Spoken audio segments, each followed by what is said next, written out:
His Lordship the Chief Justice,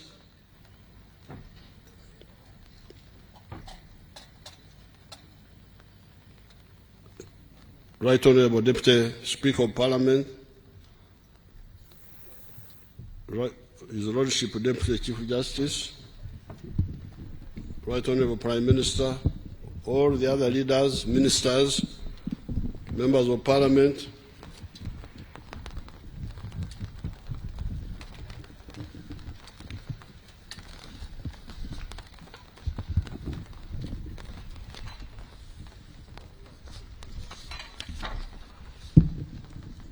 cultural and religious leaders, members of the diplomatic corps,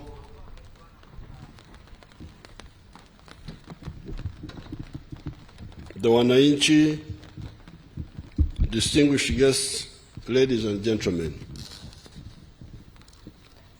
In fulfillment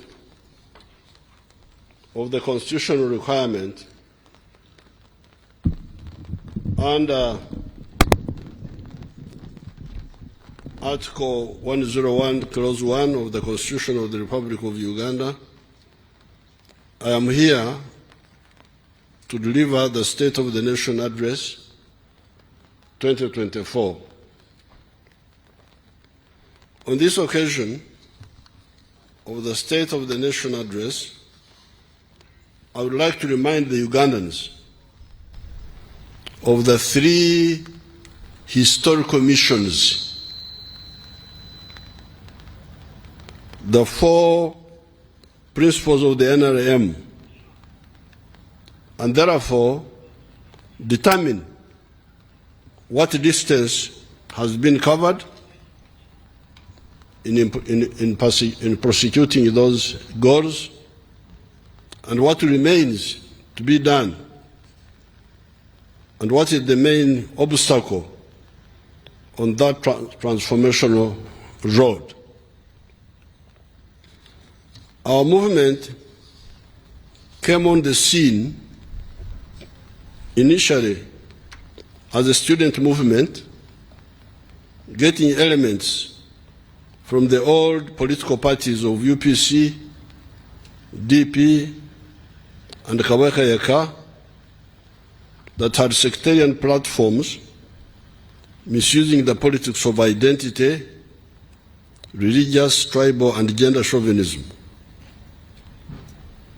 After careful analysis, we established that Africa needed us to pursue 3 historical missions.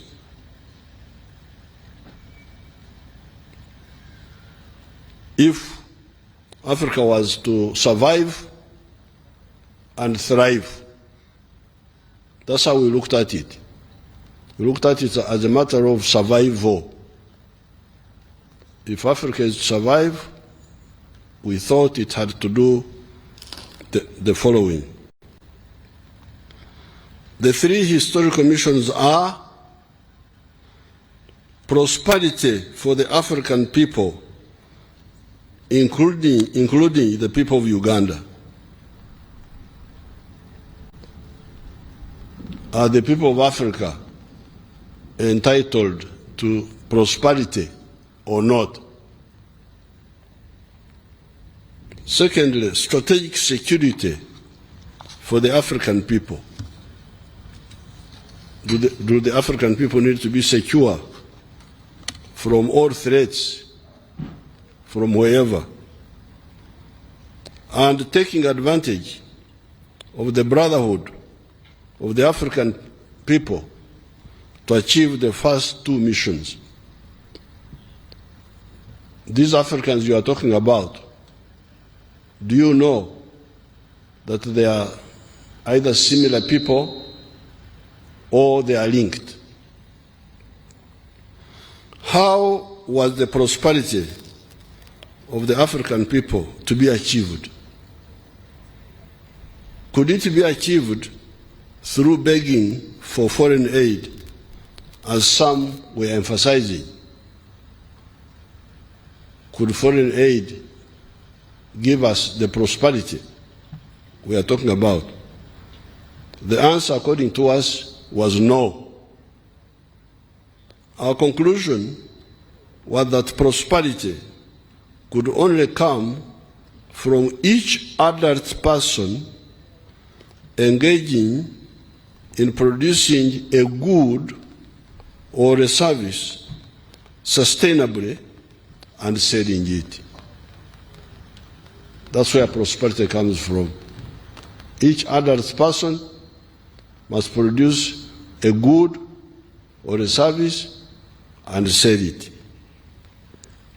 If he or she does so with a chivaro is our local language meaning maximizing profit, making sure that what you are doing will give you what you want, he or she will be prosperous.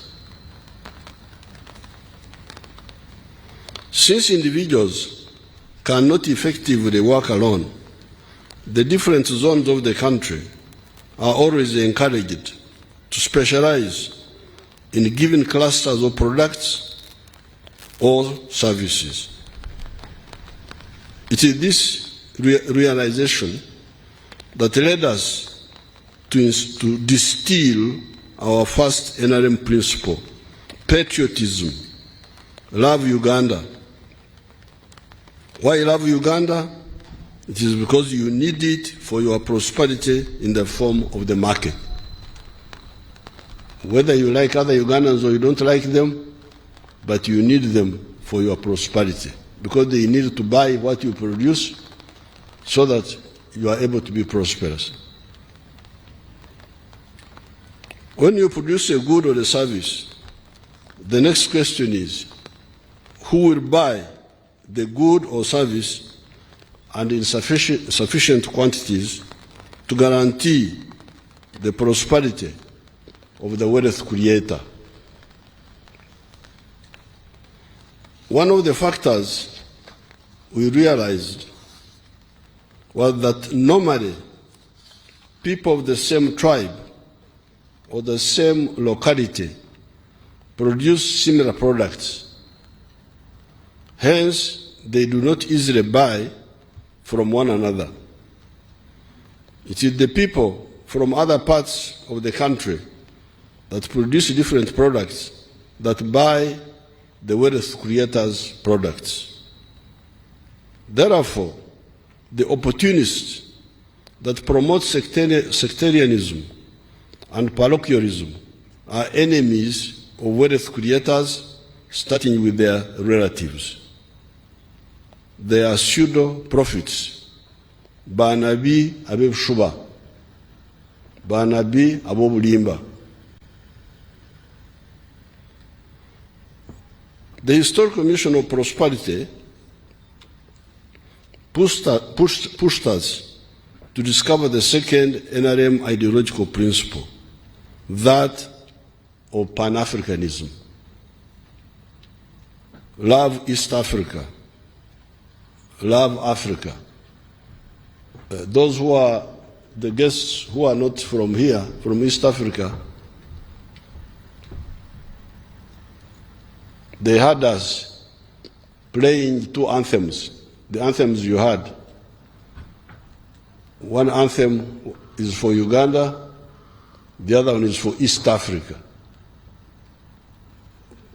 We insist on that in order for us to get out of poverty, we need Uganda, we need East Africa, we need Africa. Because if they buy what we produce, we are going to be prosperous. And if we also buy what they produce.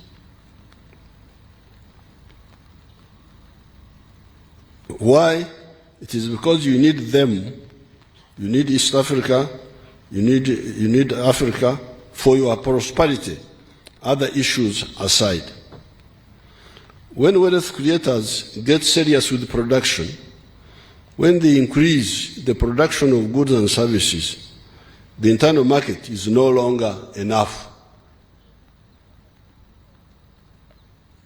When you see people talking of tribes and religions, it is because they are not serious. Because if you are a serious wealth creator, there is no way you can talk of a tribe or religion. Because you need the pockets of so many people to support your prosperity.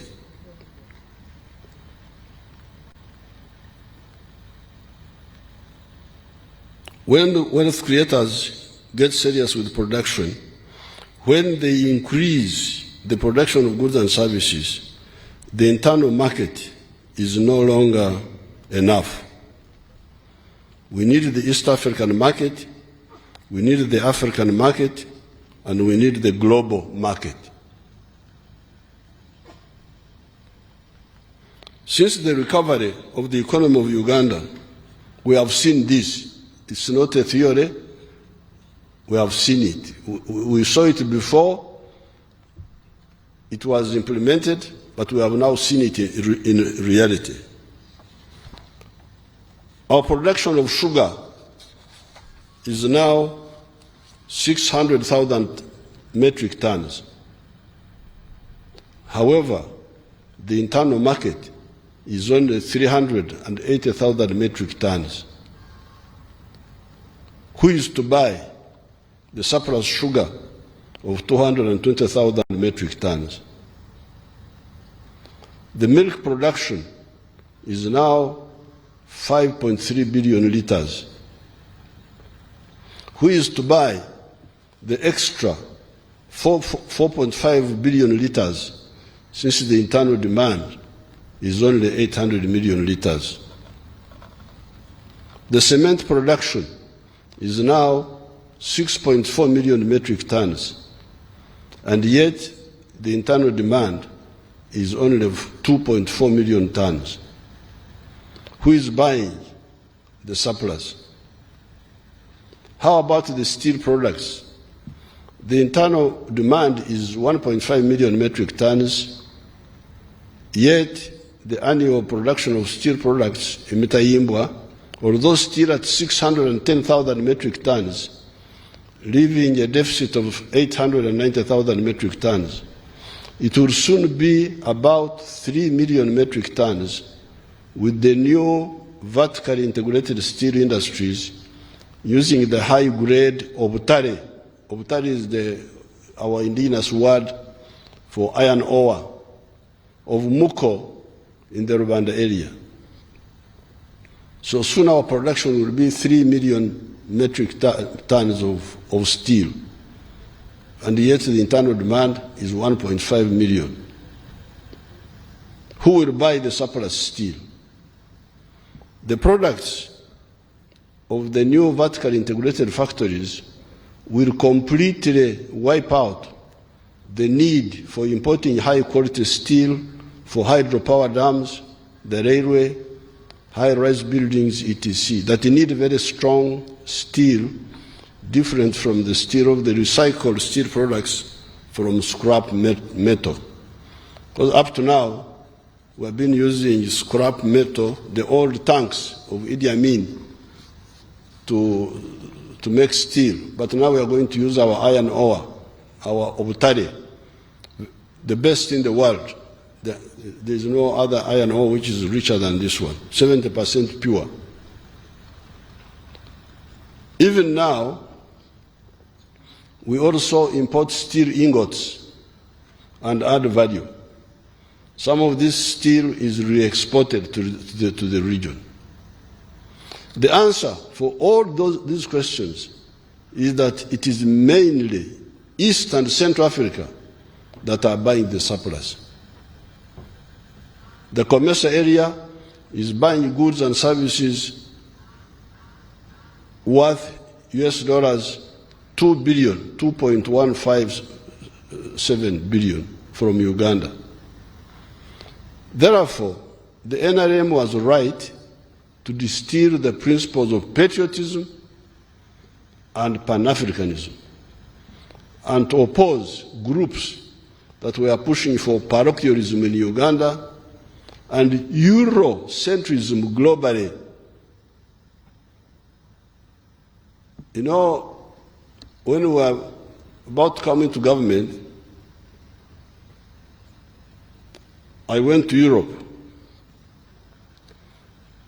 and the Europeans asked me,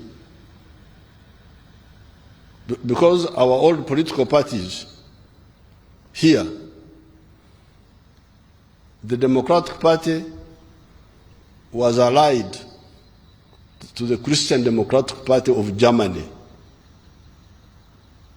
They were actually being supported by the Konrad Adenauer Foundation. The UPC was being supported by the Social Democrats. They have got their group. They are the ones who helped them to build the Uganda House. To start building the Uganda House, then the government built it using government money. And when we came, some people wanted me to take back the building. I said, no, so these fellows expected us to side with the European parties, Social Democrats versus Christian Democrats. I said, sorry, I'm not part of that crowd. I am an Afro-centric person. I start with Africa. I don't start with Europe. I'm not a European. So we refused to join those groups. They had Christian International, Socialist International. We have never gone there. Never. And we told our people clearly that our focus is Africa. And here, I'm giving you facts now. I'm not talking about stories here. I'm talking of cement. The list is too long. I couldn't finish it. I didn't talk about maize, about bananas, about beef. You know what is happening. It is Africa that is supporting us, and we are also supporting them. Therefore, the NRM was right to distill the principles of patriotism and Pan-Africanism and to oppose groups that were pushing for parochialism in Uganda and Eurocentrism globally.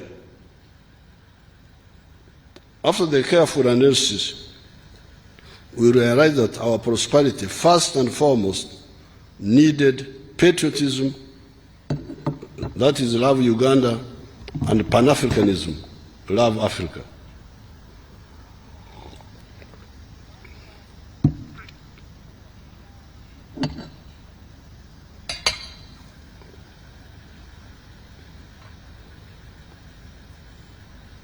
We access other markets in addition, but let us secure these two levels first. This is why we worked so hard to revive the East African community and to consolidate COMESA. I salute the Wazee, Daniel Arap Moi, the late, Al Hassan Mwinyi, the late, and Benjamin Mkapa, the late, for helping us in this effort. On the COMESA battle, I remember leaders like His Excellency Jean-Baptiste Bagaza of Burundi, Dr. Peter Mutharika of Malawi, Bax Nomvete, he was our Secretary General, he was from South Africa, of COMESA, and others. The third principle of the NRM ideology is socio-economic transformation through education for all, Bona Basome, and wealth creation for all, Bona Bagagaware, by all the families joining the money economy and getting out of the pre-capitalist subsistence economy, okora ekida kyonka.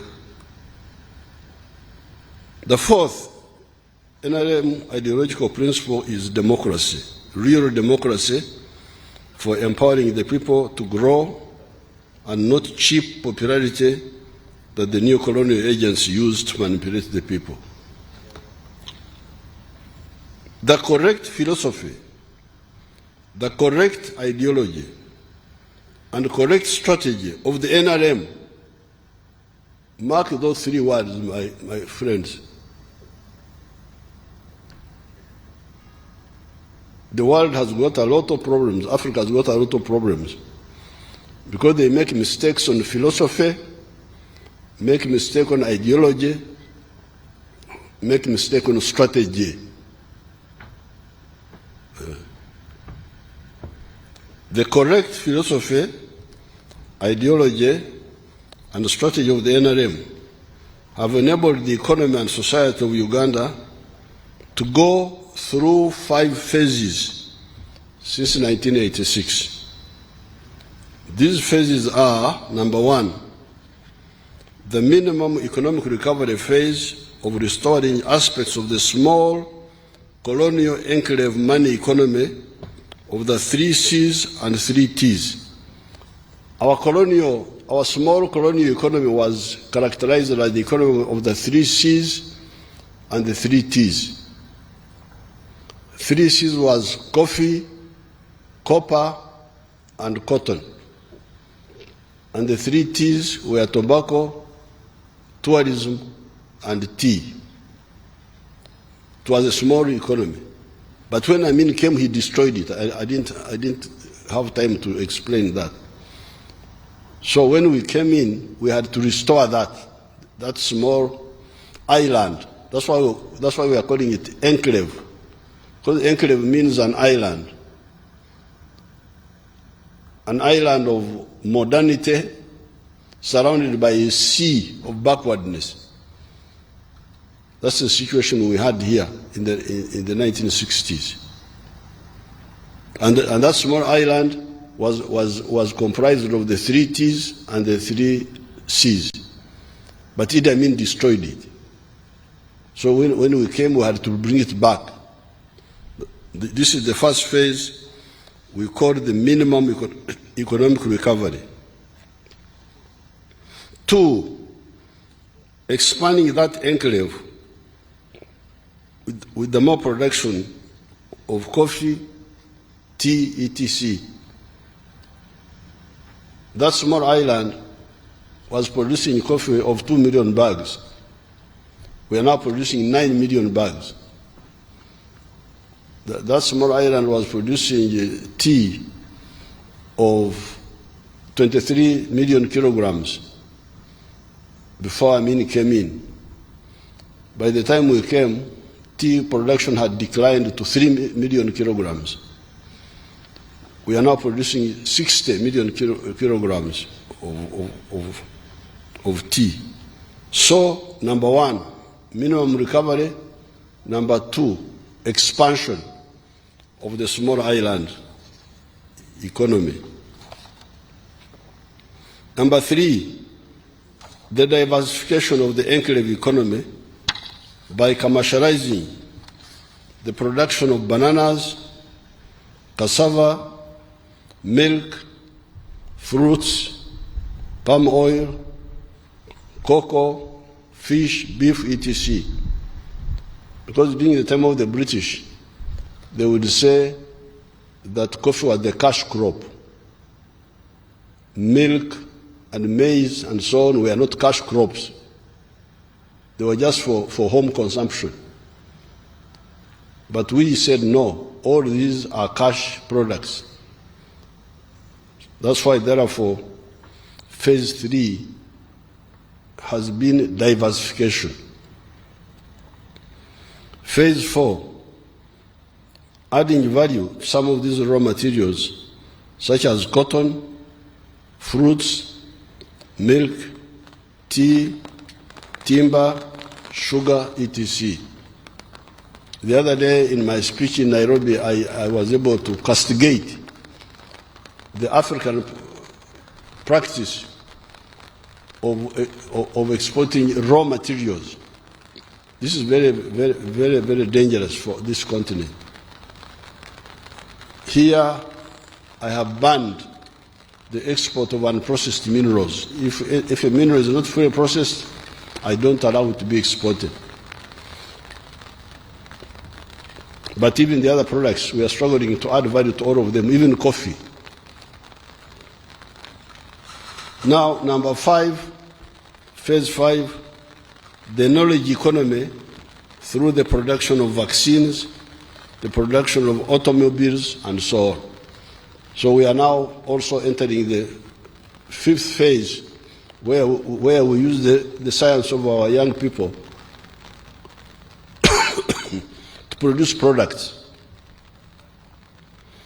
These measures have enabled the economy to grow from US dollars 1.5 billion in 1986 to now US dollars 55 billion by the foreign exchange method and US dollars 180 billion by the PPP method, purchasing power parity method. With US dollars 1,182 per capita, Uganda now has entered the lower middle income status. We have just entered the ground floor of the middle income. Just the first floor, we are down there now. Mwebale okuyingira mu gorofa esooka. Tumwagala kwekubirako mu ngalo bannange.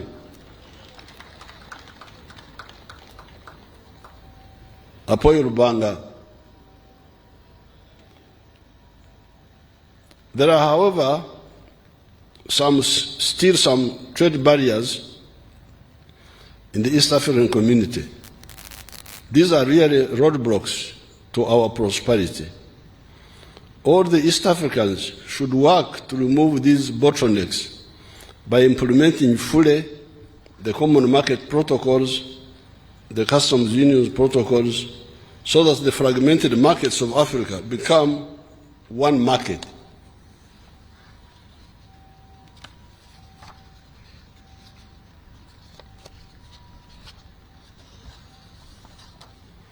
With a more united African market, we can then be able to negotiate with other countries for market access to their markets, such as the European Union, United States of America, USA, China, Russia, the Gulf countries, India, etc.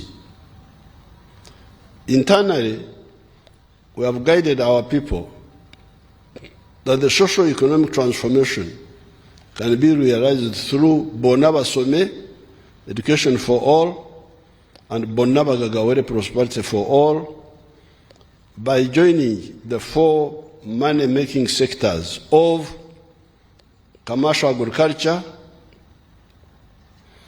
manufacturing, services, and ICT. The government has provided grants or soft loans for wealth creators to use in joining these sectors in case they do not have their own capital. These funds are well known: Operation Wealth Creation, NADS, PMA, Entandukwa, Parish Development Model Money, Emyoga, the Youth Fund, the Women Fund, Grow Money, etc. Some of these have been merged to become fewer funds, but doing the same work. These funds are mainly for the low-income people. The actors that are more empowered should borrow from the Uganda Development Bank for agriculture, for manufacturing, and some of the services such as tourism. We don't give loans for importers of perfumes and dead people's clothes. You know, I was having a big discussion with them here. Those importers, I cannot give a loan to somebody, soft money, for somebody to import dead people's clothes and import perfumes and whiskey and so on. No. The Uganda Development Bank money is for manufacturing, for agriculture, and for some of the services. If you want to import perfumes, go to the commercial banks.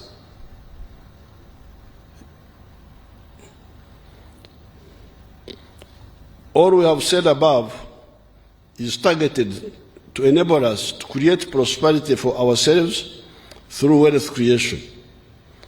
The second historical mission is strategic security for Africa. African countries, or indeed other countries in the world, may be prosperous economically.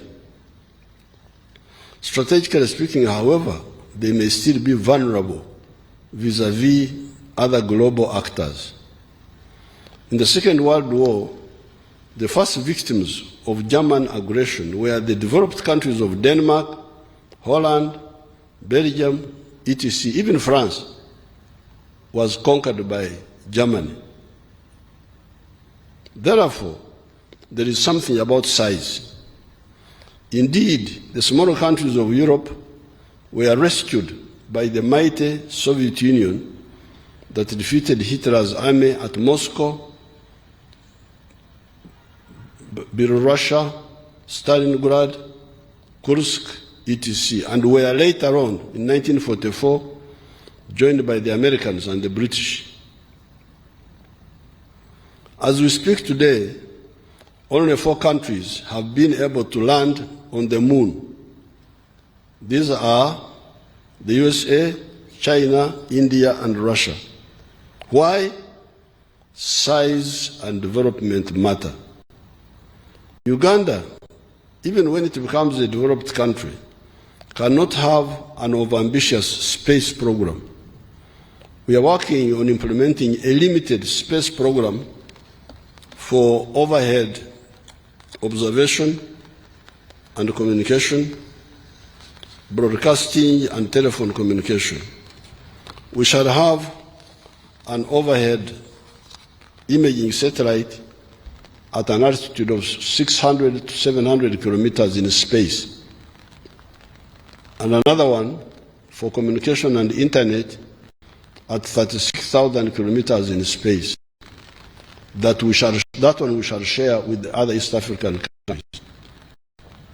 These are, however, not enough to defeat greedy and aggressive parasites who seek 4-dimensional superiority on land forces, superiority in the air, air force, superiority at sea, navy, and superiority in space, space forces.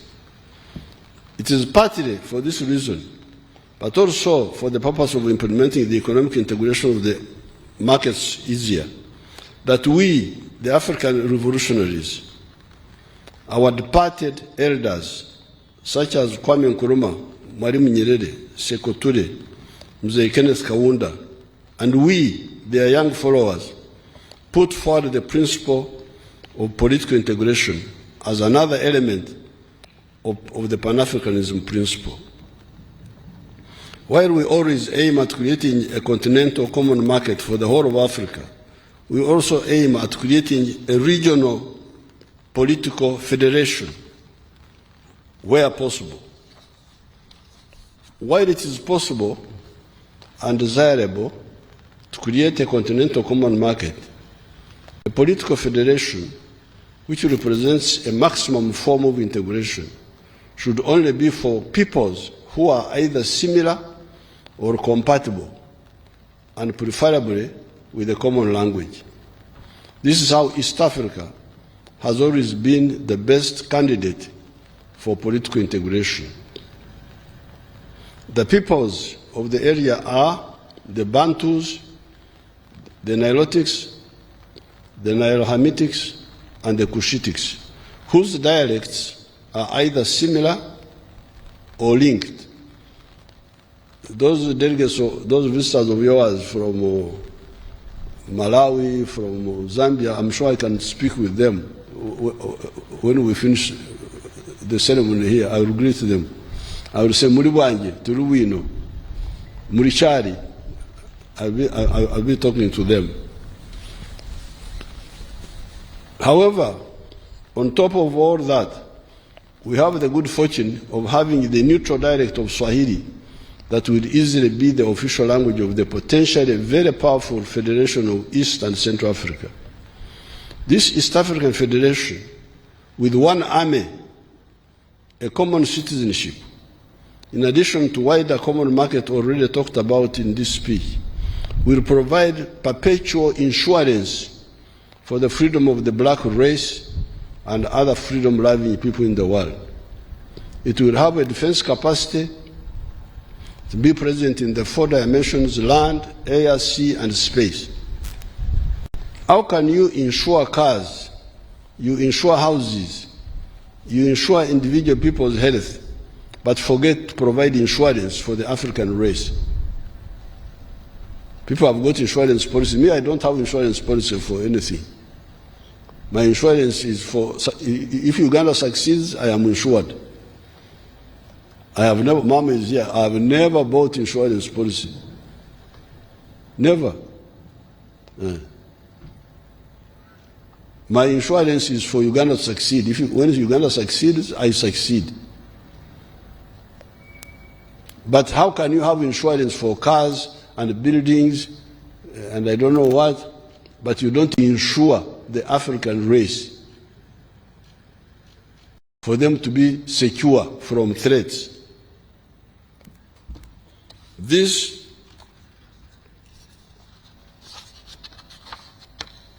was a mistake in the past.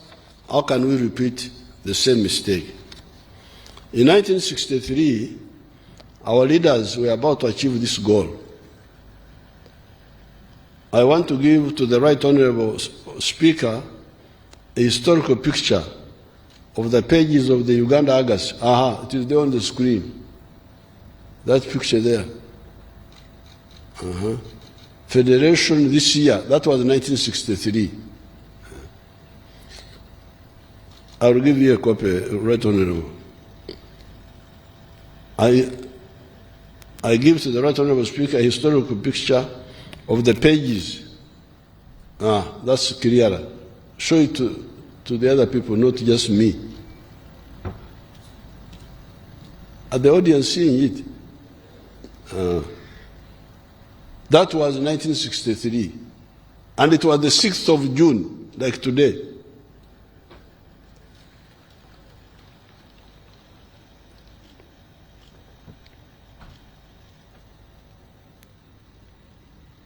A historic picture of the pages of the Uganda Argus newspaper of the 6th of June 1963 that captured that moment. You can see, bring the picture of our leaders. Move up we want to see the leaders in that picture there.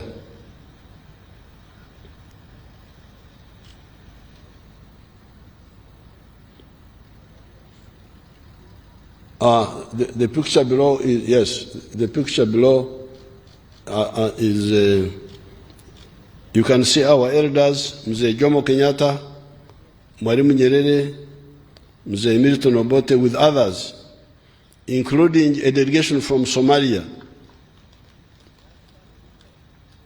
declaring the intention to achieve the federation that year, 1963.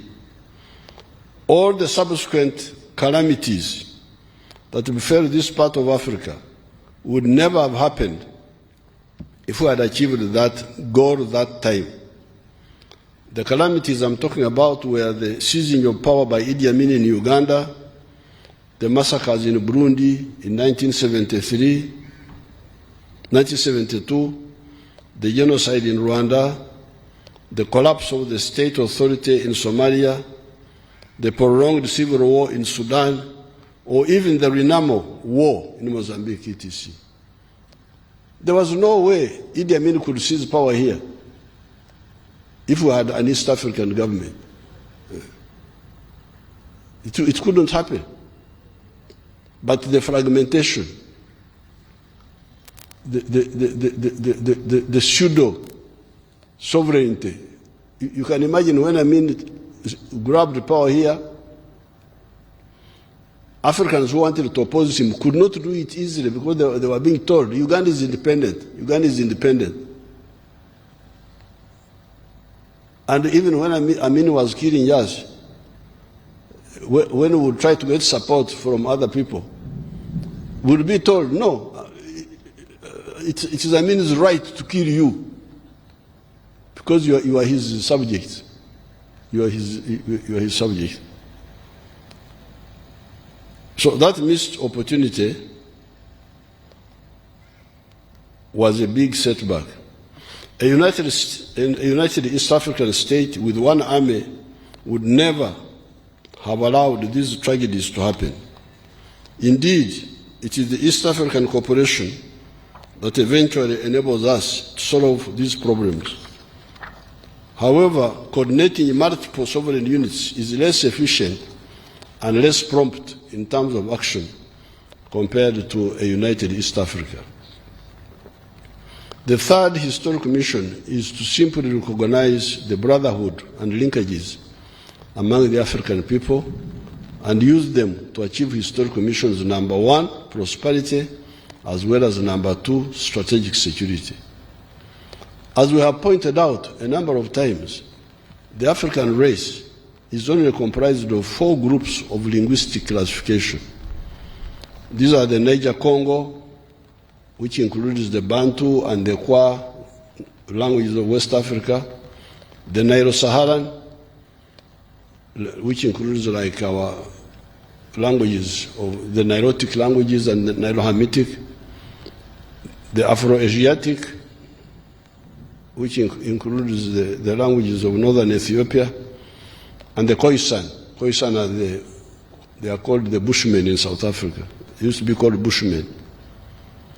These groups have linguistic similarities within each cluster and linkages between them.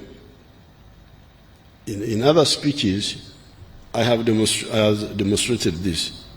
You can check on those explanations. The NLM line has been that the people we are trying to unite for the sake of their prosperity and strategic security are either similar or linked. It is therefore a betrayal for the African political classes to fail to grasp this and instead preach sectarianism, parochialism, etc. I therefore call on the Ugandans, especially the Bazukuru, to audit what has been achieved vis-à-vis the 3 historical tasks and the 4 ideological principles of the NRM, see what has been achieved and what remains to be done. Then you should do your own part to do what is not yet done. With patriotism, we have been able to unite the majority of Ugandans. That is why the NRM always wins with a majority on the first round when we go for elections. On the side of Pan-Africanism, we have revived the East African community together with the Wazee Daniel Arap Moi, Al Hassan Mwinyi, and Benjamin Mkapa. Later, our brothers from Rwanda, Burundi, Congo DRC, South Sudan, and recently Somalia joined the East African community. This has helped cross-border trade. Uganda exports goods and services worth US $2.1 billion to the East African countries, and goods and services worth US $2.157 billion to the COMESA countries. There are, however, still non-tariff barriers. With His Excellency William Ruto recently, we agreed to remove all these barriers against sugar, milk, eggs, fruit juices, etc. Saying that X country has got good rains this year and harvested a lot of maize, and therefore X country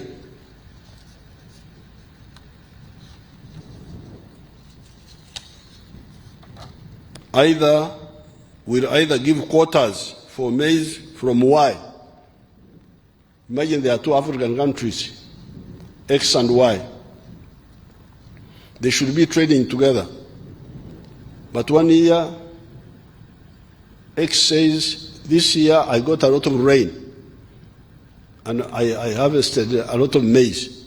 So I don't allow your maize to come. The maize of Y.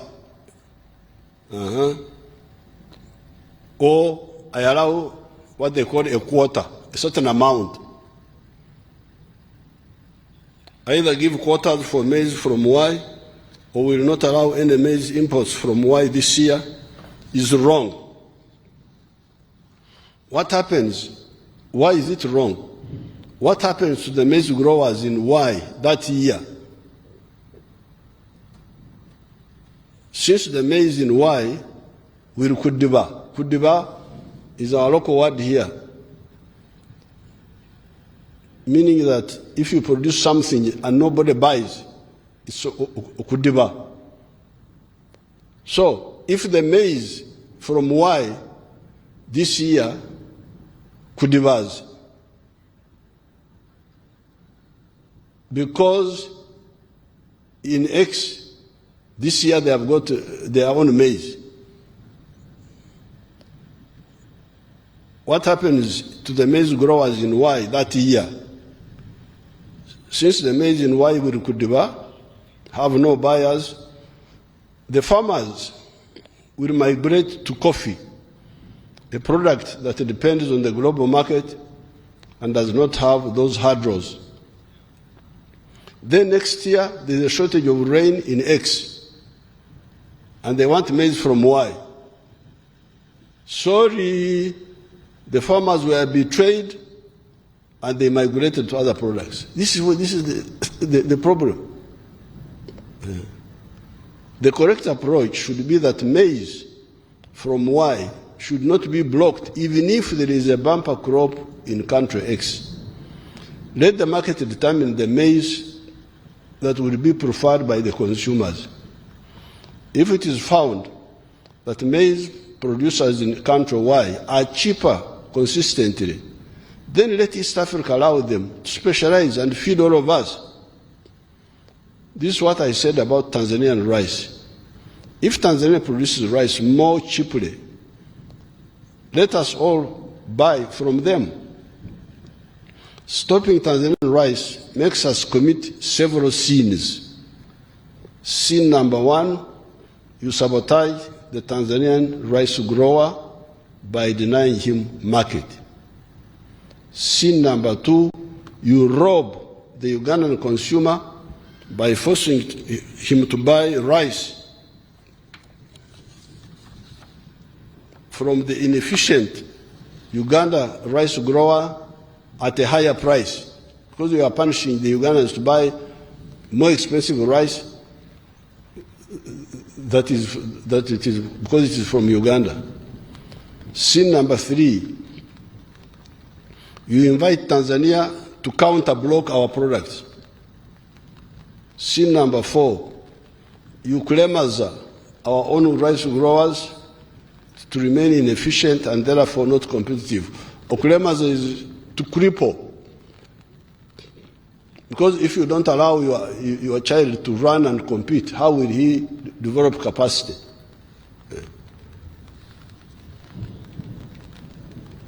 Therefore, let all the East Africans insist on full free trade in the East African Community area and eventually in the whole continental free trade area, CFTA. This is the second task of the Ugandan wealth creators. Struggle for the completely free trade in the common market of East African Community and Africa. The first task of the Ugandan wealth creators is to ensure that all the adults engage in wealth creation in the four sectors of commercial agriculture with the Kibaro, Chura, Otita, Aymar profitability assessment, manufacturing and artisanship, services and ICT, using the provided funds of PDM, Emioga, GROW, UDB loans, etc. The third task, after we have fully recovered from the adverse effects of corona and other negative global phenomena, ensure that we provide completely free education for the Ugandan children in government primary and secondary and tertiary institutions, so that we achieve our target of Bona Basome, education for all. The fourth task is for the Ugandans and other East Africans that have got the right spectacles to see how the black race can survive as a free people, or even survive at all, to struggle and bring about the creation of the East African Federation. We have long proposed the movement of the willing. When Mwalimu was let down by his contemporaries on this issue, he moved with Mzee Karume to unite Tanganyika and Zanzibar to form Tanzania. It has been a great success. If we all can move together,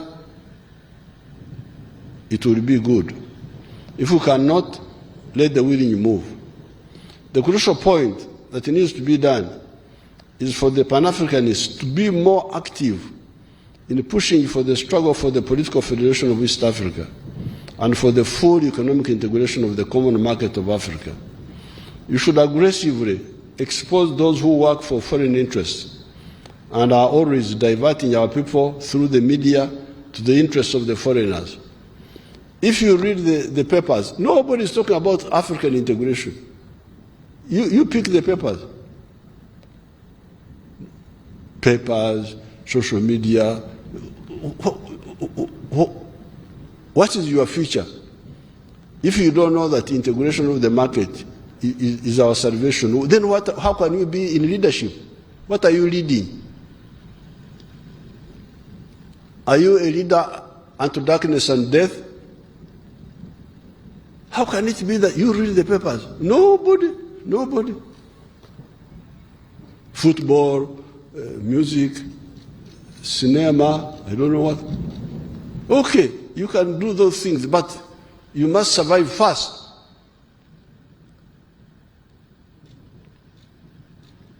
You should aggressively expose those who work for foreign interests and are always diverting our people through the media to the interests of the foreign parasites. The African race will enjoy football and music better. I am a footballer myself, you remember?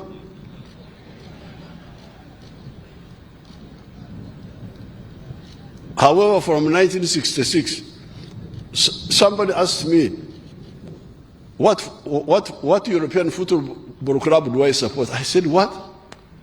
Me to support, I don't even know those clubs. I am a footballer, I was a footballer, but from 1966, when we started our struggles here, my mind is on the future of Africa. I like football. But you cannot have football if you are a slave. You cannot enjoy it. The African race will enjoy football and music better if you also contribute to the creating of an African center of gravity in the form of the East African Federation. Task 5, eliminate corruption in the public service and from among the political leaders. I've been getting good information about corrupt actors among the public servants, but also among the political actors.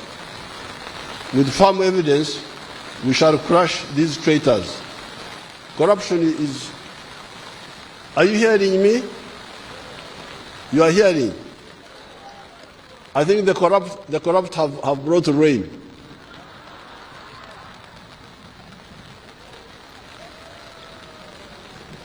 You know, they work with our rainmakers.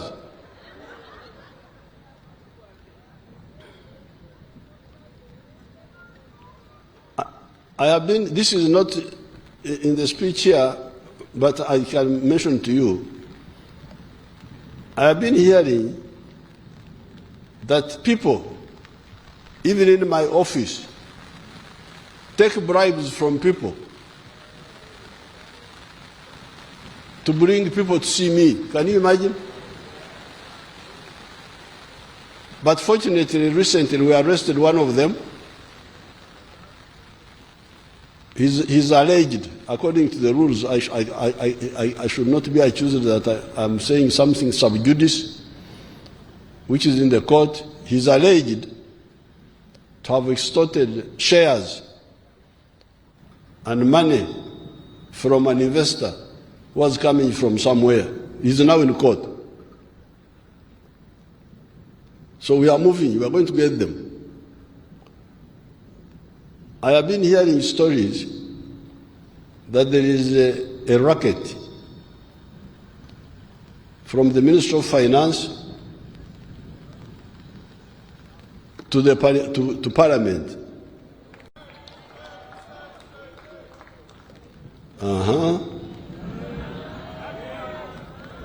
To Parliament. I have been hearing, but now I have proof.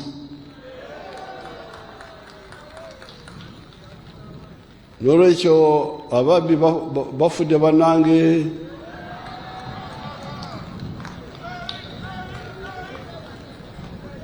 I have been hearing that from Ministry of Finance they arrange with the accounting officers of ministries to come to Parliament, working with some people there to provide certain funds, provided you take a share. I didn't believe this, but now I have proof. So therefore, really the corrupt are like the foreigners. You know, some of these foreigners don't know Uganda, don't know us. When you see them doing what they are doing, they are those who support them. I'm very sorry for them, because they don't know how strong we are. We are patient. We don't overuse our strength.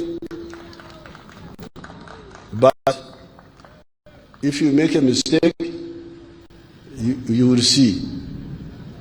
So I don't know how those who threaten us, this one, please, we are wasting your time. We are not going to move. Because we are sure, people of here, this is our land. We want nothing from anybody, so you are wasting your time. Don't come with the threat. You are wasting your time. Uganda is the land of martyrs, but not only martyrs, but also heroes. We are celebrating 2 days. Because the martyrs don't shoot back. But we are both martyrs, but also heroes. So, on the 3rd, we are celebrating, I don't know how Martyrs Day. On the 9th, those who remember 9th, you come.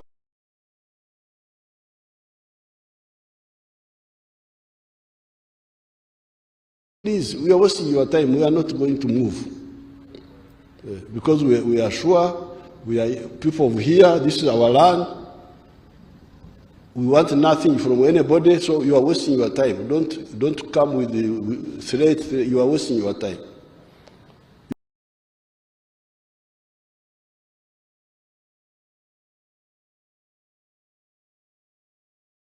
Land is the land of martyrs, but not only martyrs, but also heroes. We are celebrating 2 days. Because the martyrs don't shoot back.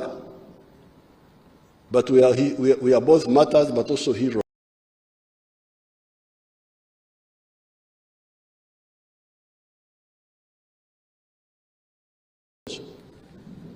On the 3rd, we are celebrating Martyrs Day. On the 9th, you remember 9th, you come.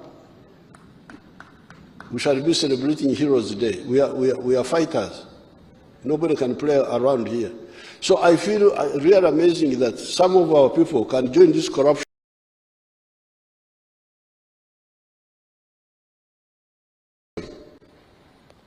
knowing that we have the capacity to crush all this group. So now I have got proof that what I've been hearing as a rumor is actually true.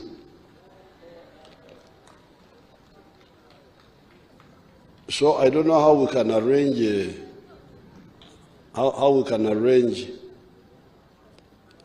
what do you call it, amnesty.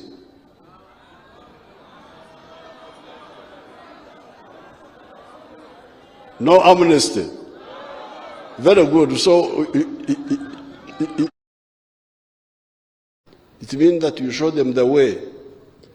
The situation of inexperienced, careerist-minded leaders who do not listen to the advice of the NRM is further complicated by the bloodthirsty parasites in the form of the unregulated money lenders who charge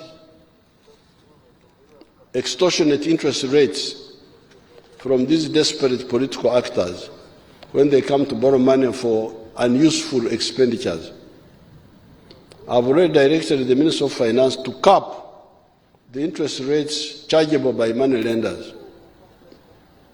The inflation rate in Uganda is 3%.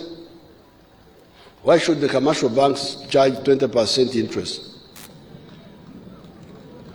How about the money lenders charging 36% or more? This is pure extortion.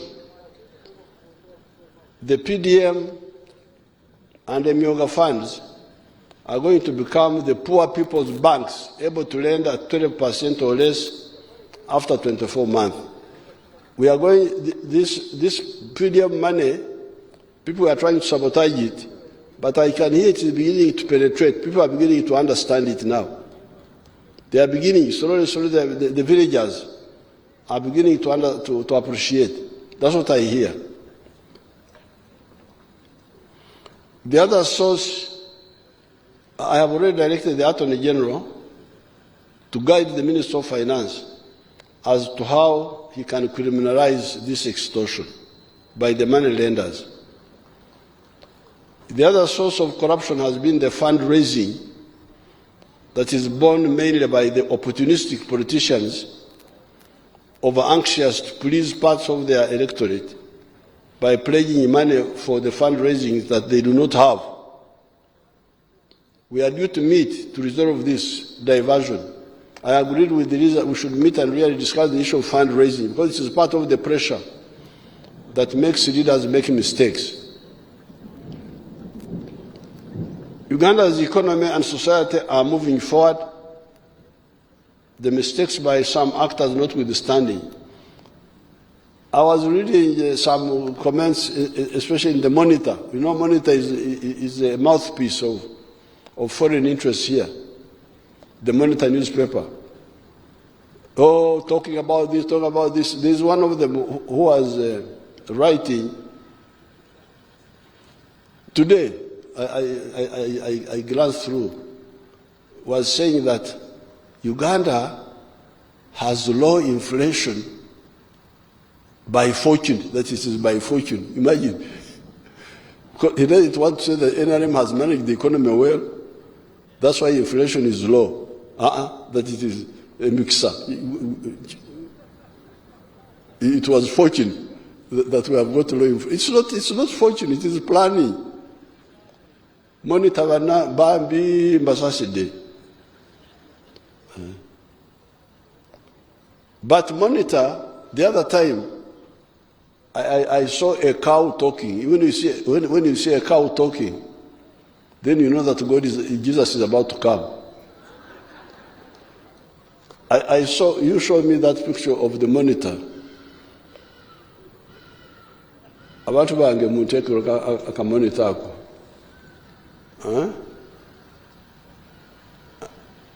Bring it properly over the tune. Naye abalabe balina omulimo wano basabotaginga enkuba eremye ate kati batandika. Now Ugandans turn to local products to combat high cost of living. You remember our war with the importers. This was Rekerau, hold it there. This was Uganda Monitor newspaper. A cow talking.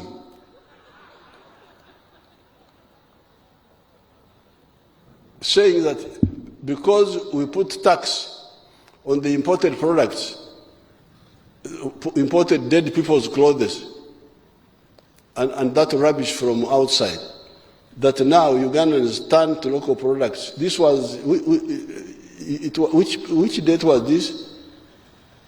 Huh? 30th of what? Of May. You people, you get Monitor a chance of kwogera. A cow is talking. Because that's what we said. Why don't you buy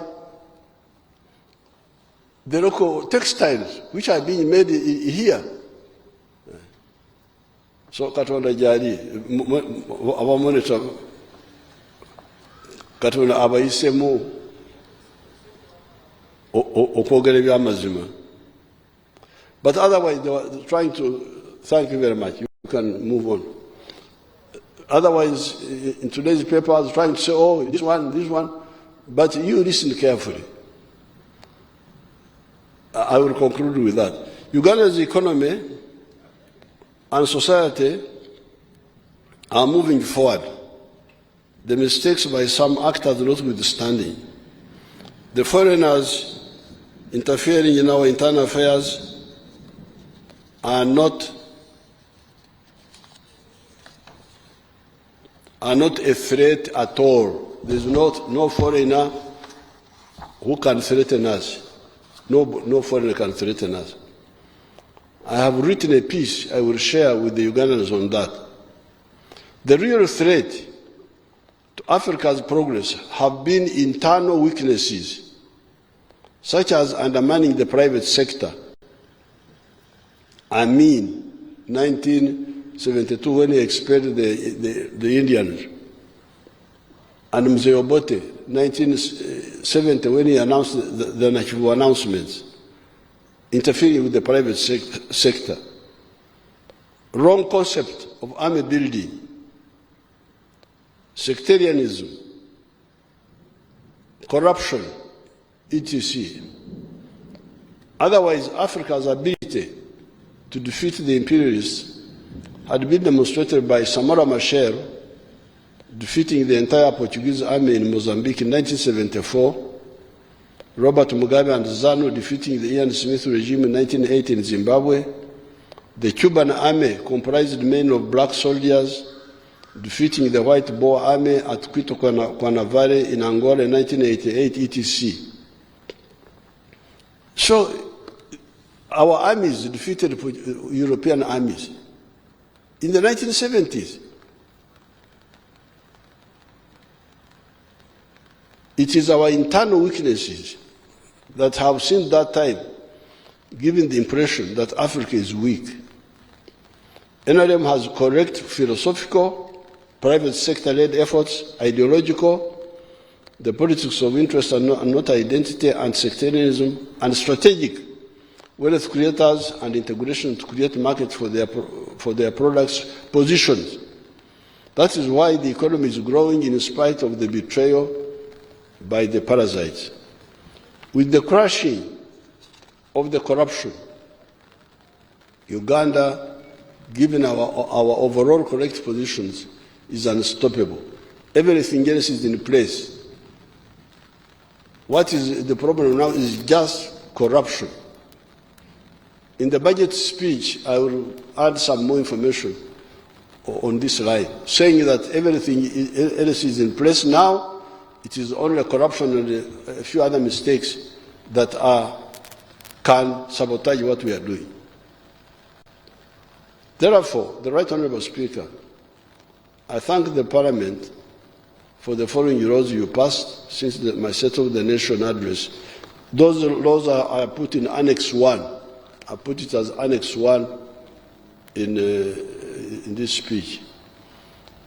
In the coming year, the executive will present the following bills to Parliament for enactment into law. I attached them as Annex 2. They will be attached to the speech. Finally, I want to salute the Speaker, the Deputy Speaker, and the NRM MPs. In the past, there was a risky and shallow tendency by some actors that would try to use Parliament to undermine the Ugandan revolution, which is part of the African revolution. This, of course, was a miscalculation that was provocative, but we managed to handle it peacefully. Right Honourable Speaker and your team, I congratulate you for working harmoniously with the executive. I'm told some of the foreigners are saying that Anita Mongo, because he doesn't undermine the executive, she's not a good speaker, because she should be Okulemesa, government.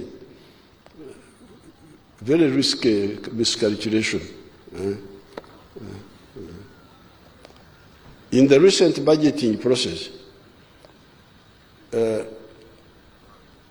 Honourable Speaker, I congratulate you for working harmoniously with the executive. I also want to salute the judiciary. In the recent budgeting process, you came together and you were able to synthesize a rational and transparent budget for the country. I called these people. You know, these are like school children. That there is executive somewhere, then there is a parliament somewhere else, then there is judiciary somewhere else. They don't meet. Then this one budgets, then brings the other one. I said, but why don't you first agree together? You are all here in Uganda. Your address is here. Why can't you meet and you look at the whole budget? They came and they looked at it, and the budget they brought was harmonized by the three arms. They were able to see that we need this, we need that, we need that. So I want to thank the Parliament and the judiciary. In the recent budgeting process, you came together and were able to synthesize a rational and transparent budget for the country. Now, on the issue of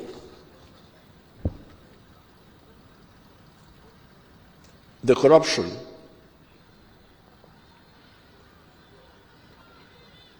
my advice is you should make a distinction between mistake makers and dishonest people. Dishonesty is the worst. But making mistakes, especially for many people who have not listened carefully, it's not.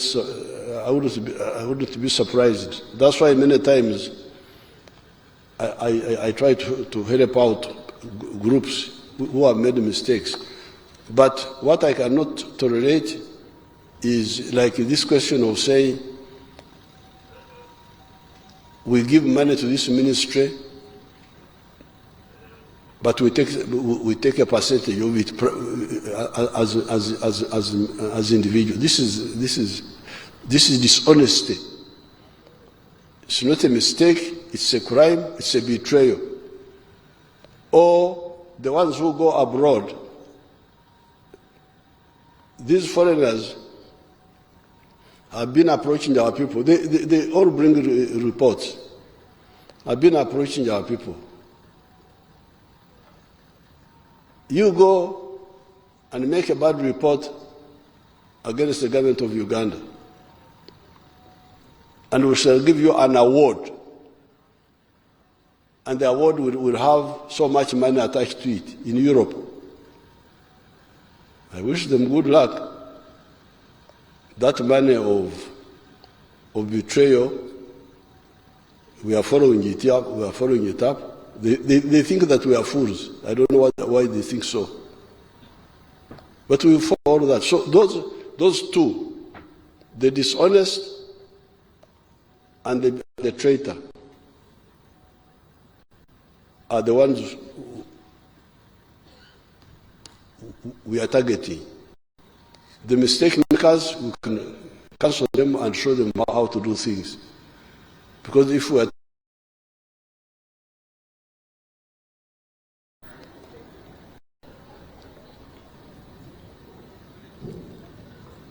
because they don't know what to do, to listen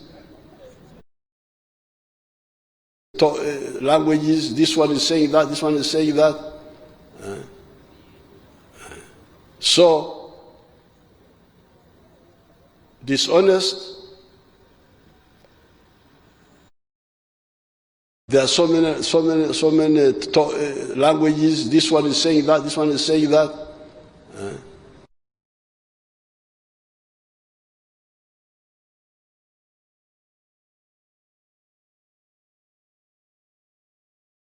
Foreign agent, mistake maker. Those are three people who need to be handled differently.